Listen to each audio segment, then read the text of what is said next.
Offside is not complicated. It just sounds complicated because everyone who explains it assumes you already understand it. That is not your fault. That is bad teaching. The actual rule fits in one sentence. The confusion comes entirely from how it gets taught, not from the rule itself. So, forget every diagram with arrows pointing everywhere. Here's exactly how it works. Here is the entire rule.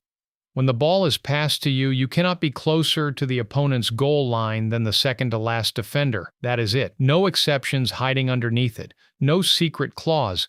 In plain terms, you cannot stand behind the entire defense waiting for a pass. You have to stay level with or behind at least the second-to-last defender at the moment your teammate kicks the ball. One moment matters, not where you end up. Not where you started.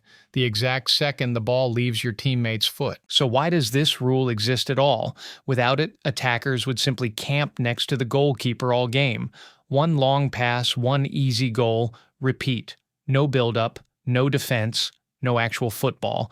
Offside forces you to earn position. It makes attackers time their runs instead of parking themselves in the danger zone. Whether you like it or not, the rule is what makes the sport look like a sport, and not a game of who can lob it the farthest. Here is where it gets genuinely tricky, and where most fans quietly lose the plot. The position is checked the instant the ball is played, not when you receive it. This means you can be perfectly onside when the pass leaves your teammate's foot, sprint past the last defender while the ball is traveling, and still be completely legal when you actually touch it. The defenders cannot do anything about your speed after the fact. The whistle only cares about that one frozen moment. This single detail is why offside calls feel so brutal and so precise. A striker can be a literal toenail ahead of a defender at the moment of the pass.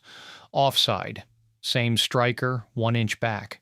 Onside, same run, same finish, different outcome entirely. And here is the part nobody mentions. You are not offside just by standing in an offside position. You only get penalized if you are involved in the play when the ball arrives. Standing offside and doing nothing is completely legal. It only becomes a foul the moment you touch the ball, interfere with an opponent, or gain an advantage from where you are standing. This is why you will sometimes see a player standing clearly ahead of the defense, untouched, and no flag goes up. They are not in the play yet. The rule is patient. It waits to see what you actually do. Modern tournaments now use semi-automated offside technology to track that exact frozen moment, frame by frame, across every player on the pitch. The margins have gotten smaller.